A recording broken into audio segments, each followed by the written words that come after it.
Paul Sykes, infamous legend in West Yorkshire, Wakefield, my neck of the woods now. Tales of his fighting. There was a documentary when he was in prison. Big lad. Could have probably been an Olympic powerlifter.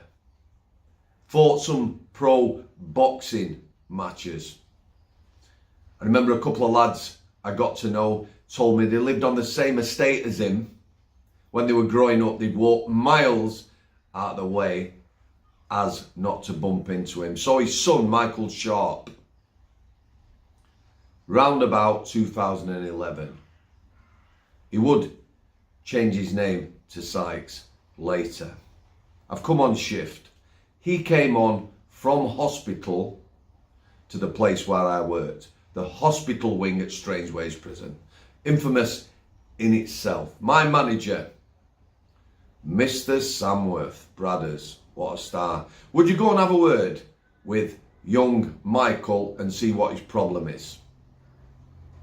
So it's 7:30 in the morning. His buzzer's been on, banging around. Can I help you? Get me off this effing unit now. Explain the procedure to him.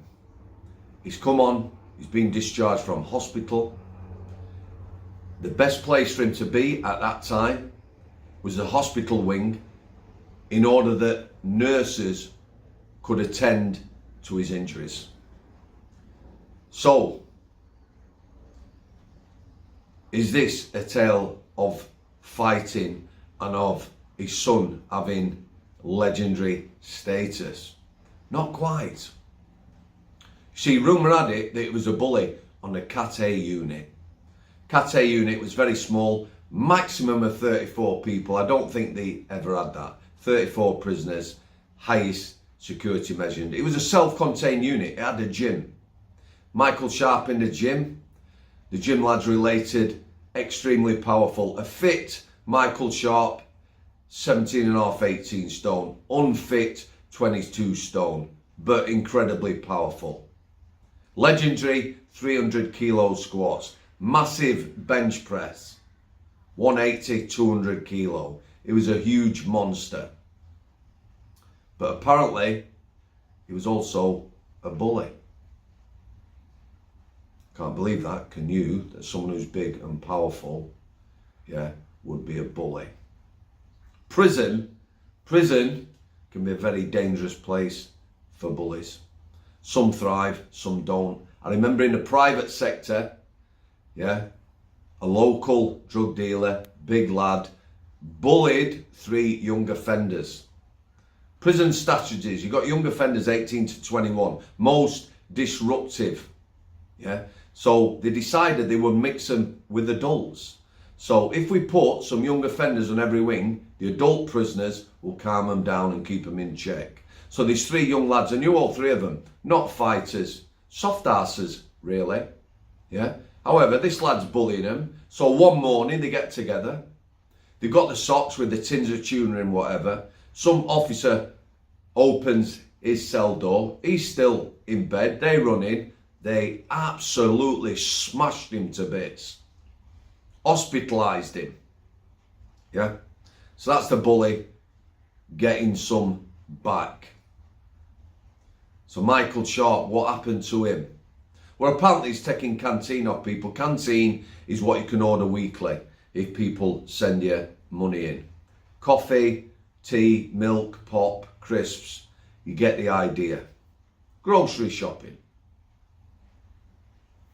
He's going in cells and taxing people. Taxman. Taking things off him. He's a brute, like I say, he's an absolute monster. Quite definitely wouldn't want to fight him. Quite definitely. Extremely powerful. So he's on a landing on the Cat A unit playing pool. There's 4 young lads on there. They are 21 to 23 years old, very young. On their own, individually, he'd snap them in half, smash them to bits. Fighting all 4 of them lads as a team he'd smash them to bits. Legendary status. Legend has it, in Dispersal Prison, he fought off a dozen prisoners. The gang thing in Dispersal Prisoners. My religious gang's bigger than yours. Fought off a dozen prisoners. Legend would have it. He would have smashed these lads to bits. So what did they do? They're playing pool. 3 of them go at him. 3 of them go at him with pool cues. Yeah? So he's distracted. There's another lad, young lad, quite infamous himself. Yeah? Gets a mop bucket full of boiling hot water. Couple of bags of sugar in it. Liquid napalm, as they call it. This intercup, this is a fucking mop bucket. He comes up behind him, pours it over him. Now Michael Sharp was extremely lucky, he could have killed him that. As it is, chest, neck, back. If he'd have gone over his head, I think he'd have quite definitely killed him. He was screaming in pain as the alarm bells were ringing. Staff said they could see the skin peeling off his body. Off to hospital he went.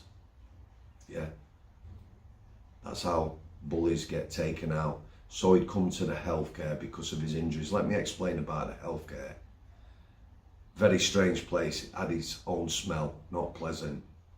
Nobody knew Michael Sharp on there. They didn't know he was Paul Sykes' son.